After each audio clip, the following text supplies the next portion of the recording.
Alrighty. Back again. What is all this on the side here?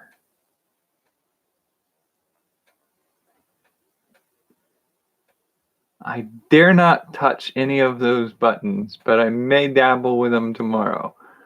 There's camera, calendar, and a running person. I'm not sure what those are. I guess I'll have to look that up at another point. But I'm potentially going to be doing some playing around in the next day or so we may find out. But at any rate, so I've been goofing around today with some interesting ideas. Well, to be fair, it started yesterday, I think. So somewhere in the process of, I forget when the last time I put a video up was, but I finished the night off with some inspiration. And then, what was it? Today is Tuesday, I think. I lost track of what day I'm on. Because, yeah, today was Tuesday. So that would mean Monday. It was yesterday. And so Sunday night, I got working on something and doing some reading and stuff for finding new and interesting material to play around with. And I ended up straight through the first half of Monday. I think I fell asleep at 4 p.m. on Monday afternoon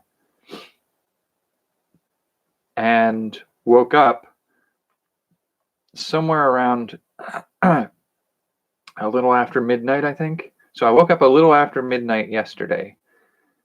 And so it wasn't... No. What was it? It was midnight. Anyway, I got maybe 6 hours of sleep when I finally went to sleep and woke up too late to do a video last night. I don't think I did one on Sunday night either, did I? But so I woke up later in the evening and had some brainstorms and did some fiddling around, and then fell asleep again, got a little sleep before waking up a few hours later this morning-ish. And I woke up this morning with such inspiration that I just started going into it when I started the day off. And I don't know how things are going to go schedule-wise from here out, because it feels like everything's been thrown off. So where I'll start with, I think, I'm trying to remember where I was in the process of doing things. I saw some very nice digital artwork that had inspired me for some things I'll probably go into in another video. But I don't think it was connected to anything. I think at just one point during the day on Monday day, I just had this moment of like, oh, here's an idea. I think it was... I may have seen somebody in the last week who did a reaction to all of the Star Wars movies for the first time. And one of the ones they did was for the last Star Wars movie, the episode 9, which, spoilers, I did not care for. So I was not a huge fan of Star Wars. Well, I'm a huge fan of Star Wars as a genre, as a series, and as some of the universe building. I did not care for the last movie. I could let the previous two... I mean, I liked episode 7. And episode 8 felt... And you can see my reviews of them. Episode 8 felt sort of like I could say, like, it's not what I would have thought would happen, but I can go with it. So I was there for that. As long as they justified it and... like, I was okay with episode 8 of Star Wars so long as we tied up the ends right in 9. And then when I went to see 9 in the theater, oh my God. Not only did they not tie up the ends right, They crammed in 2, maybe even 3 movies into a single movie to fix things that shouldn't have been broken in the first place. And if you'd just gone with either straight through from episode 7 to 9, or taken from what 8 left you and carried it forward. But he didn't do either of them. He did, well, that's just a whole nother rant. I'll do that some other time. So to put it mildly, when I finished the movie in the theater, it was the only Star Wars movie I can say I walked out of the movie theater going, well, that's a thing that just happened. Like, I was okay in the theaters with most of the prequels. There are some things I don't care for in the prequels.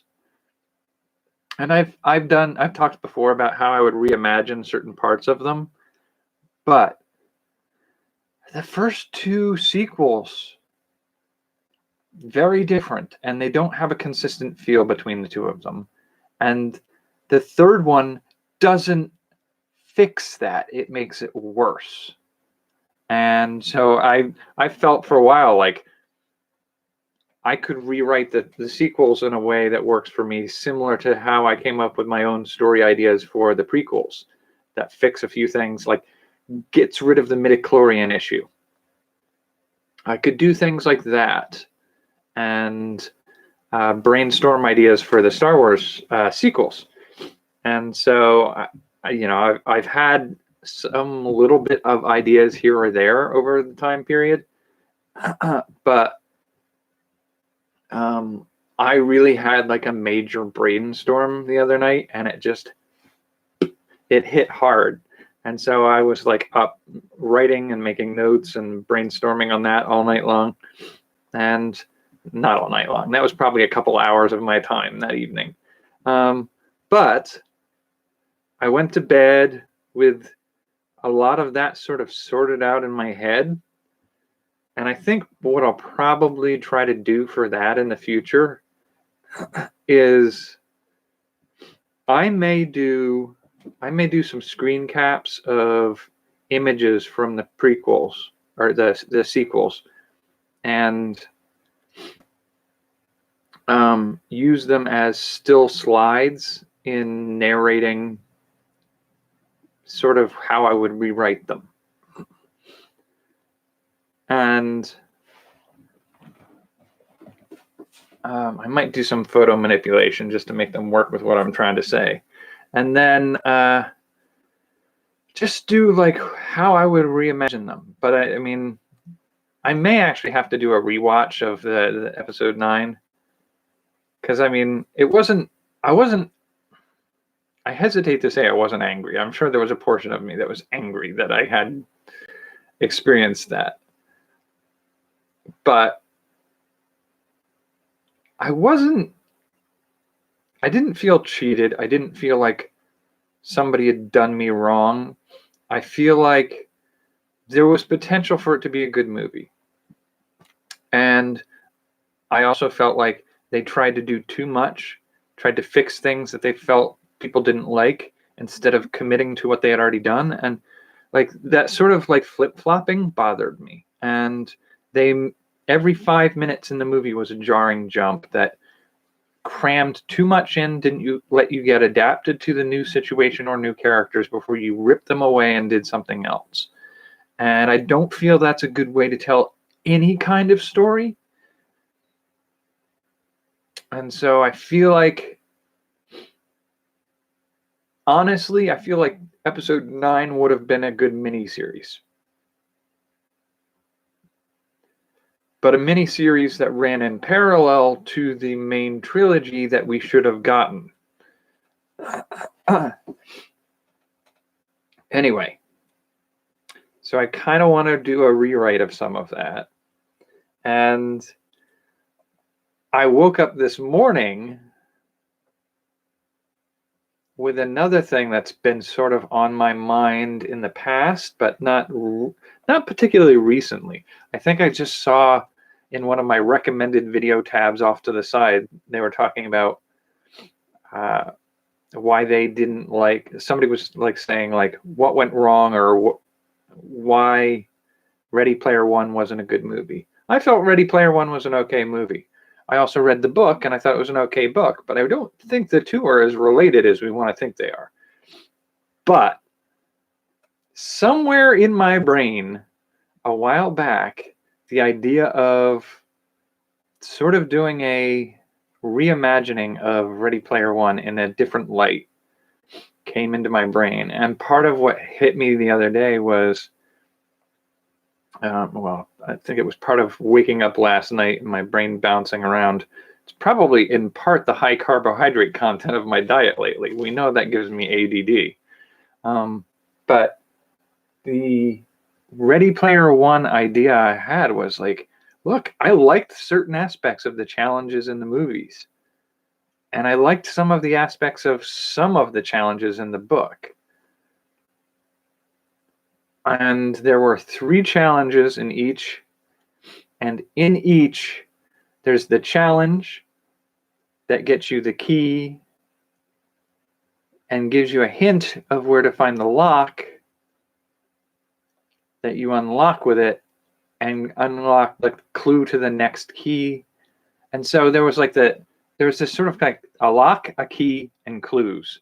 And I got the feeling like there's room for a whole lot more than just a story of 3 challenge quest. You have room for expanding the search for the keys, expanding the locks, and expanding the puzzles to figure out. And if you did that and you did 3 for each,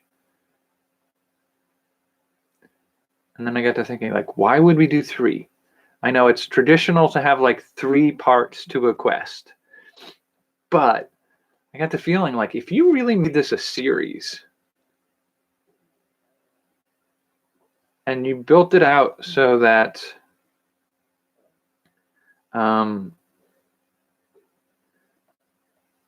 it's sort of like a what would you call it, almost like a Harry Potter book per challenge. So each book focuses on the challenge. And if you change that up a little bit, and this is just me saying, like, there are ways I could reimagine rewriting Ready Player One to still be Ready Player One. One of the funniest ones that I had as an idea a while back was in Ready Player One, the book, they talk about how the virtual world, the Oasis, is where everybody works, where all the kids go to school. It is the world where everything happens. But even those virtual places that you can go, like, they cost money. And so if you want to go on a Hawaiian vacation, that's going to be a place that takes more money than you regularly earn to afford that trip into virtual Hawaii. So it doesn't shortchange the cost and the prohibition on a lot of people being able to just do that whenever they want. It just makes it so that Hawaii isn't the only option. You can go to places that don't actually exist. That's the biggest difference. And so in those settings, the main character, Wade Watts, is poor. He's a poor, orphaned kid or whatever, living with his aunt and her jerk of a boyfriend, or series of jerk boyfriends. And he attends his learning through the Oasis. And at a certain point, he's gotten himself involved in doing the egg hunt challenges established by the founder of Oasis as a means of inheriting the fortune and control over the Oasis. So he's become a gunter, an egg hunter. And so if you were to take that as the establishing foundations of this story, you can take a rewrite from there. In the movie, the first challenge to unlock is to beat a race, but there's a trick to it. and there's a library you go and do research on the founder, Mr. Halliday, to try to crack what the trick is that nobody's figured out yet for years. In the book, I'm trying to remember, in the book, what was the first challenge? The first challenge, or the first thing to get through, was an old Dungeons and Dragons module called the Tomb of Horrors. And it's basically a series of mortally deadly traps and tricks and false ends that you go through. And he's hidden a version of the Tomb of Horrors somewhere on the planet. Now, in the book, and this is one of the minor pet peeves of the book challenges I have, is he glosses over all of them. Like, he talks about, oh, this is the Tomb of Horrors. And you start out figuring out that the first key is hidden on the school world, so that it's a free world. Anybody who can access a school, and not everybody, can go there. So it's not hidden behind a pay door. And so he figures that out. He figures out where to go looking for it, and it takes him a long daytime jog to go find it on that world. He gets there, and it says, this is the Tomb of Horrors. And then he shows up at the end of the Tomb of Horrors, because we don't need to see him go through the Tomb of Horrors, partly because I'm sure he couldn't publish the entirety of how to beat the Tomb of Horrors in a book.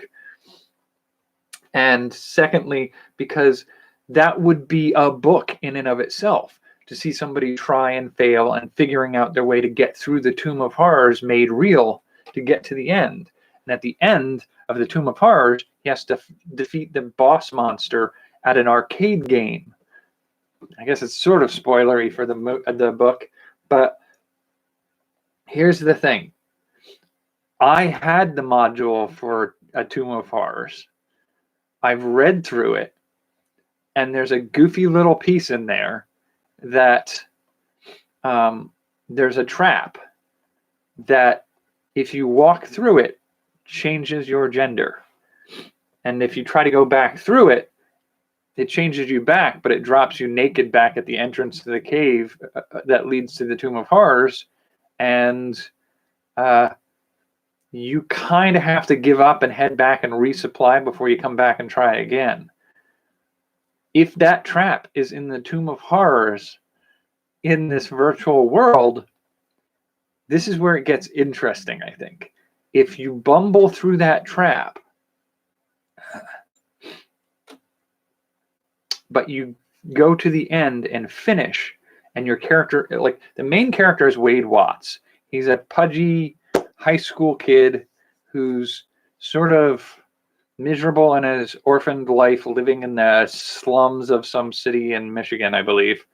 And it's not the slums, it's called the stacks. They're stacked trailers made into skyscrapers so that they could cheaply house poor people. Sort of a slum.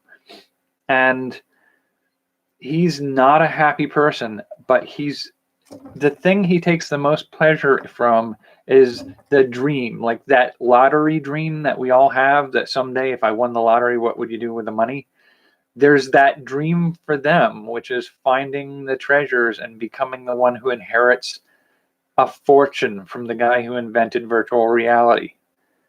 So he has that dream, and it's a hobby for him. It's a thing for his mind to play with, and he follows other people who do it. And one of the people he follows is a young woman called Artemis, and she's also on the quest for the keys for different reasons. But in the very first challenge they have, he wins the challenge, but there's no indication that he won. When he's leaving the tomb, she's coming in, and she thinks, oh, he failed, so I have to wait for everything to reset so I can give it a try. And she's unaware of, and they have a conversation between the two of them, she's unaware of the fact that he's now the prime winner. He's the first one on the board. He's cracked that first challenge. And it's sort of like an admiration of, it's good to see somebody else is figuring some of this out. They're sort of like, well, better luck next time, kind of back and forth. But he's got a crush on her. And as the story goes on, they use that sort of boy meets girl, girl meets boy, fall in love kind of storyline as an undertone of the challenges they're both facing as they go through the adventures. How does that dynamic change if during the quest that he's going through that dungeon, he gets there and he's female, because you only get that one body and you get that one avatar that you're able to use as a freebie. You could invest in different avatars later when you're rich and have the money to squander on such an extravagant thing, but you're given a default body. It's an off-the-rack form that you use, and he only has that because he's a poor orphan boy. If you go through the Tomb of Horrors and it turns it into a female body, and then you're there, and you and she are talking, you might still be crushing on her, but she can see you as another female in a world of probably predominantly male characters, and not as a potential romantic interest.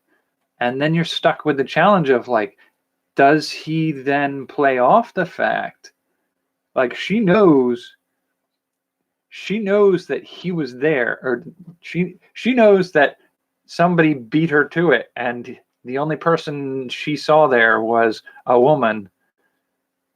He's not going to want to let her know that he was changed. He was tricked by that trap. So he may have to keep playing at it. At the same time, he's not going to want to give up the fact that in that character role, he's already on the top of the leaderboard.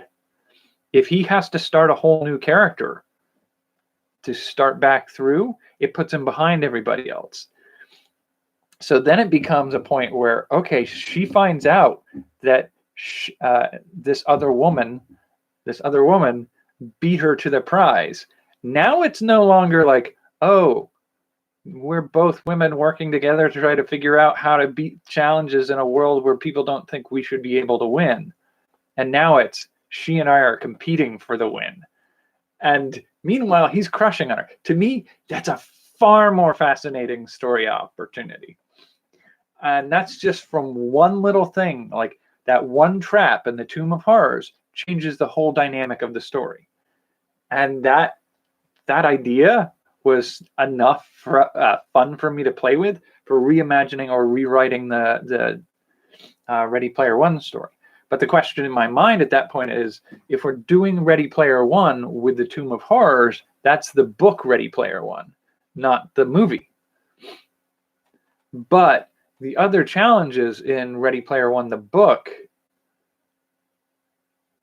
are equally as unsatisfying for me.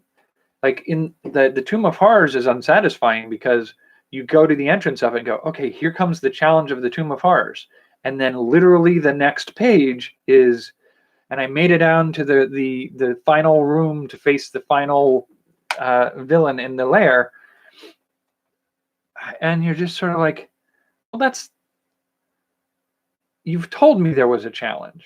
You didn't ever show me there was a challenge. And the next challenge is very similar, where it's a reference to a pop culture thing that he just tells you about the reference and that he solves it. And the way you get from Tomb of Horrors to the second challenge is another, essentially an unmentioned challenge. He still has to go through this thing to achieve I guess it's the use of the key. It's been a while. but he uses the key he got from the first one, I think, to unlock the clue to where the next one will be. And in order to do that, he has to overcome some barrier to that. And in the movie, the challenge is again a different one. And in the book, the third challenge is still different, but bordering on similar. Because Ready Player One, the book, has the challenge be the solution that you have to crack to get all the way to the end. And so they sort of have a similar aspect in that at the end.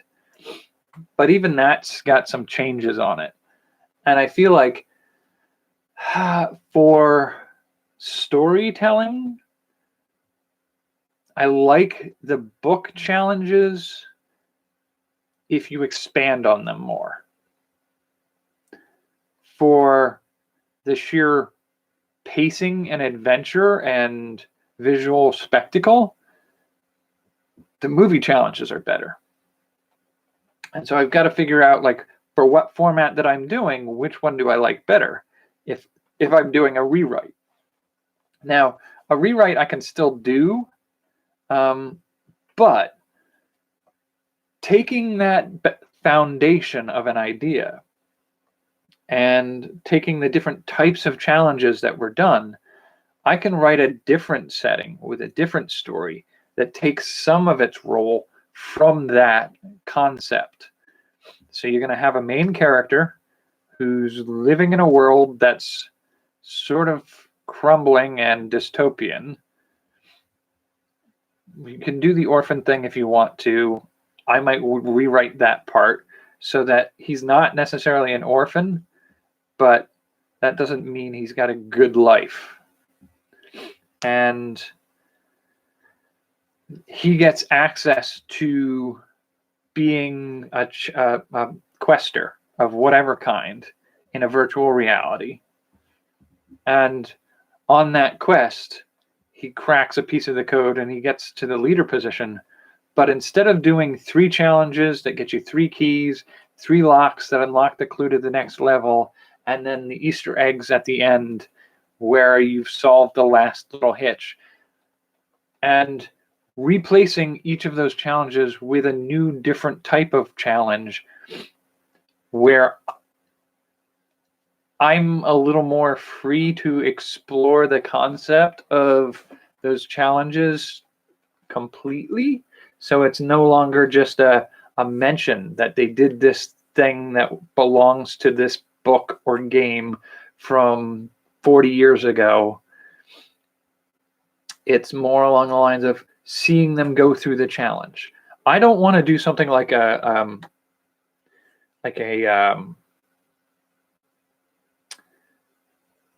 character is dropped into the Rancor pit from Return of the Jedi, has to defeat the Rancor. I don't want to do that if I'm not going to do that. I don't want to do a challenge where I say, like, oh yeah, so he uncovered the clue and it led them to the planet Tatooine where he confronted Jabba the Hutt and beat his monsters, and now they're on their way to the last little bit where they have to show how smart they are about Star Wars trivia and get the key from the end. Like, I don't want to glaze over that whole adventure portion in the middle. I feel like that's robbing the story. So I'm a little more free at this point because I don't think I'm ever going to publish any of this. If I do, I'll write it in such a way that I can make up the challenges in such a way that there's not this concern of whether or not I can just spell out the challenges. I think the other thing is, like, some of the challenges he chose were kind of lame in the book. I'm going to be honest. Like, Tomb of Horror sounds interesting. It's like a puzzle full of traps, and it's an escape room in reverse. That sounds interesting, but you would be better done to just make an escape room the challenge. Because the Tomb of Horrors, it's meant to kill you. That's the goal. In the days of original Dungeons and Dragons, the Tomb of Horrors was constructed when you used to build a character in gameplay with your different dungeon masters or different games that you played, and you leveled them up over a few years, and it was sort of like building a collection of action figures. And the higher your character level got, the more complete your collection was. And you would take them to tournaments to show off this amazing character that you've built over time. And the Tomb of Horrors was meant to lay those people low. It was meant to kill your character, wipe it off the map, and make you realize the character you built all this time thinking you were such hot stuff, well, it's dead now. And so, like, that's what Tomb of Horrors was meant to be. And a lot of the puzzles aren't like seeding you with clues. They're not like, here's a clue, figure it out. This isn't what is it, the Nicolas Cage movie, like something Treasure, National Treasure. It's not National Treasure. It's not a Dan Brown novel where you uncode the hidden messages and this thing that lead you to this thing. That would be more satisfying. Tomb of Horrors is literally a meat grinder. You walk out into an area and the ground you're on shifts down onto a slicked slope, dumping you onto a pit of spikes. It's like the equivalent of those, you ever see those Let's Plays that people do where, or rage games where like it's deliberately designed that you are not going to succeed. You're going to fail, but you're going to learn why you failed that time so that maybe you can figure your way around it next time. And you're probably going to have to do 5 or 6 runs to figure out your way around the thing that keeps killing you on that level that just drives you crazy. And you get past that one and you get 2 more steps and something else kills you. And now you have to go back through all of those again and just go over. And like, that was Tomb of Horrors. That was what the thing was. You could get a little bit around it because back in the day, D&D assumed you would have hirelings. You would go to the tavern, you'd prepare for your mission, you'd be one of 5 party members, and each of you had like a pack carrier and a cookie and whatever, and they went through the dungeon with you, and one of them carried the torch in front of you, and at a trap killed them, you just send one of your other hirelings through to do it as well, and you just paid people to be your Sherpas, your guides on this process. And you lost people left and right every time trying to go through this puzzle. And nobody had a clue what was up ahead of them. And there was a point where you could go through part of that through a few puzzles like that and hit what feels like, oh, I found the treasure room and you know we've beat this tomb, and you leave. And the DM was supposed to just let you believe that. But if you were smart, you could figure out that this was a false end. And right over here is a way to continue on to the next part. And eventually you'd get to a point where you had a confrontation with a monster, and you beat the monster, you got a little bit of treasure, and you said, there, I beat the dungeon, and you leave, and the DM is supposed to let you believe you finished the dungeon. But you haven't. If you're a little bit smarter and you do a little more poking around, you can figure out that, nope, there's this little way over here, and then you get into this treasure room, and ta-da, here's this amazing collection of things, and if you disturb any of it, you free the big boss, and then you have a major fight that's likely to kill everybody. But if just by a hair's width you manage to survive, you've actually beat the Tomb of Horrors. That's the way that game works. And that could be a fun story to tell, but it's a story to tell by itself, not a story to tell in a science fiction novel about somebody finding it in virtual reality and walking you through that process. It would be a real drag to have a science fiction story about an orphan finding this puzzle piece to this thing that takes 5 to 7 chapters to get through. And it's a fantasy dungeon that you're traveling through. But you're not playing a character, you're playing yourself trying to work your way through a puzzle that you know because you've researched it through the books that you've read in the library kind of thing. it's just so like it's not the best way to run that sort of challenge. Whereas there are other types of challenges you can place in front of a character like that are legitimate, thrilling adventure challenges to do. Indiana Jones does, and that's why I think the movie does fairly well with that. The movie, I think I did a review of it a while back, was the Ready Player One movie challenges. They all sort of line up, and to a certain degree, the book is written in a way that pays homage to Indiana Jones, where you have the first challenge is to acquire a thing that clues you into the next set of challenges that you have to go through. And while you're in the process of doing that, you encounter the woman that the main character falls for, and the conflict with villains happens at a certain point in there, and then things keep going on that same pattern of a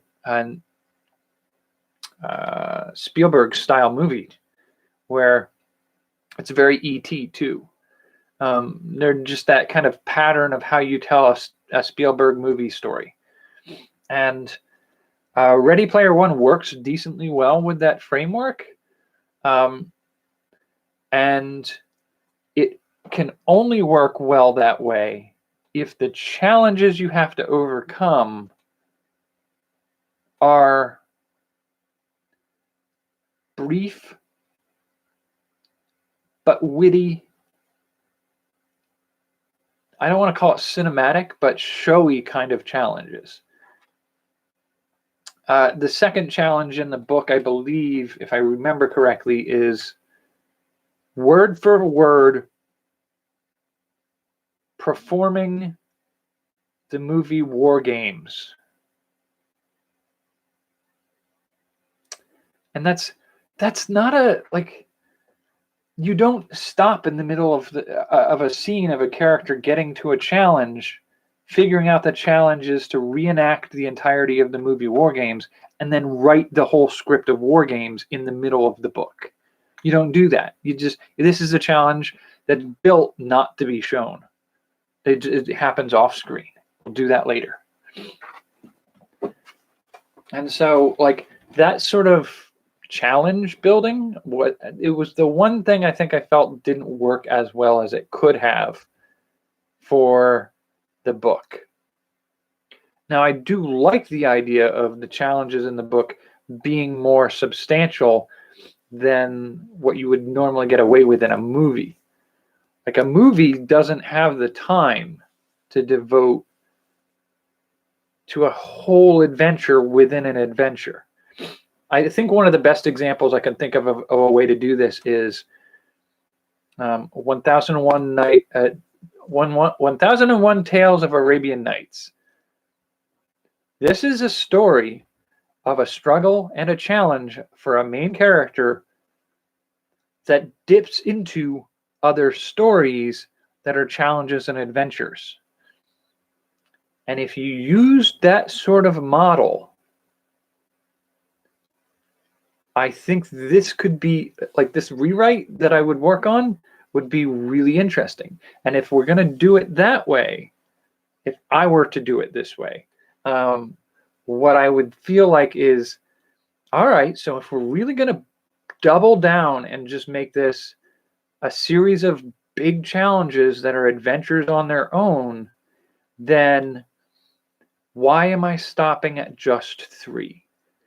If we make each one of these 3 challenges and each one of these 3 key for the next, each one of these locks to unlock the next challenge, and the Easter egg challenge at the end, like, each one of those things can be a quest. So if you did just 3 challenges with 3 quests for the unlocking each challenge and the Easter egg thing at the end, you could probably have 6 things If you did it even a little bit further and made the challenge unlock something that you had to use to unlock something else, which then led you to a clue to where to find the next one. And you had the challenge of figuring out the puzzle to where to go next. You could literally write a book for each one of those steps, for each one of those. And that could be 9 books at that point, possibly 10-book series. And if you did that, I think that it would be a perfectly legitimately invaluable series. Now, what puzzles would you want to do? And that was sort of where I was trying to, play around a little bit. And I got to thinking, like, if I did that, but instead of just systematically arranging a series of, 3 tests with 3 challenges and 3 riddles, I could simply just say, like, what if I did a test for each one of the stats in Dungeons and Dragons? So Dungeons and Dragons has strength, dexterity, constitution are the 3 physicals, and then the wisdom, charisma, and intelligence are the 3 mental challenges. I feel like if I built a story where there was a challenge for each one of those stats, and following that challenge, following that quest, if you followed the quest for strength, dexterity, constitution, intelligence, wisdom, and charisma each, and they led you to a challenge. So there's a quest, a challenge, and then a puzzle to unravel where to go next. If you did each of those for 6 of them, you have a pretty substantial series at that point. Now, will they all be novel length? Maybe not. I may condense some of that down into a single book with 2 challenges each or something like that. But I mean, right there you have much more of an epic saga of an adventure and less of a single book of a simple Grail quest. And so if I'm going to do that, I start looking around at, like, how am I going to structure this a little bit differently? Because in world building, one of the things you want to do is you structure your major challenges in the world around the quest itself. So if book 1 is going to be challenge 1, you don't want to reveal the entirety of the challenges and the potential solutions to the whole world problems in book 1. You can't solve the world's problems in book 1 and then continue to have the rest of the quest be 6 more books. That's not the wisest way to approach that. And so that's sort of that's what's been on my mind today. That's what I've been just brainstorming and playing at all day. We're almost at 45 minutes, so I guess I can still ramble for pointless chitter chatter. But so we're all set for today, I think. Tomorrow is Wednesday, I believe, but it is also April 8th. And I just happened to come across a piece of information halfway through the day today, too, where somebody was talking about an actress, Liv Tyler, and a movie she appeared in that I never seen. But they were talking about, like, this is the movie that made her. I'm like, no, I think the first movie I remember her being in was Empire Records. And Empire Records is a movie that I thoroughly do enjoy. It reminds me a lot of my adolescence. And it was like somebody having mentioned Liv Tyler and having me mention Empire Records reminded me of that movie. And I did some looking around and went, oh, there's this thing. The whole premise of Empire Records is that it all occurs in the store that they all work at. They're a bunch of kids working at a record store. and it occurs all on the same day.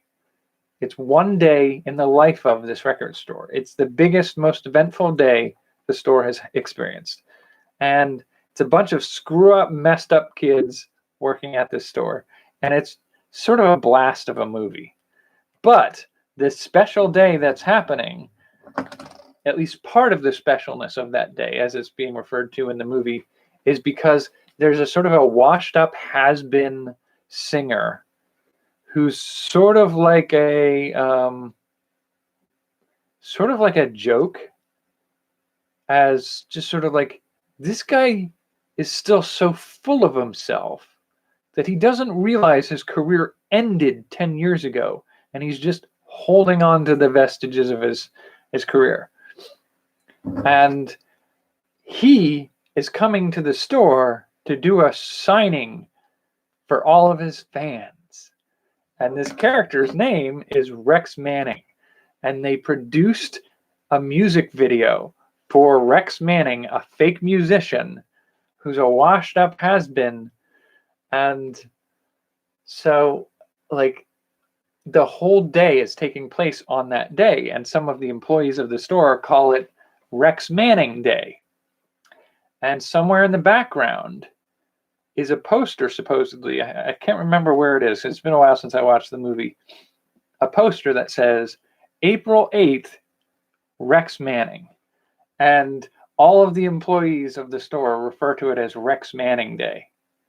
We can't fight today. Not today. Today is Rex Manning Day. And that's like, it's sort of like a refrain they do all throughout the whole day in the movie. Well, April 8th is coming up tomorrow. I guess technically today for me, I think already at this point. Yeah, it's just turned today. So happy Rex Manning Day. And some of the fans of the movie have sort of made it an actual holiday where they call it Rex Manning Day, and it's just to celebrate the goofiness of, that was this movie. So I'm thinking I might do a Rex Manning Day series of videos today, I guess it is, later. I will probably do a watch of the movie, and I will probably do a series of videos inspired by parts of the movie. So I may make a day of it. I may do a Rex Manning Day. That's sort of I think that's the last thing I have to say today. I think I'm going to call it here tonight because my legs are starting to hurt because this chair is not designed to sit on it this long. I really should find a better way to be comfortable. But until sometime tomorrow, take care, have a good night, and happy Rex Manning Day.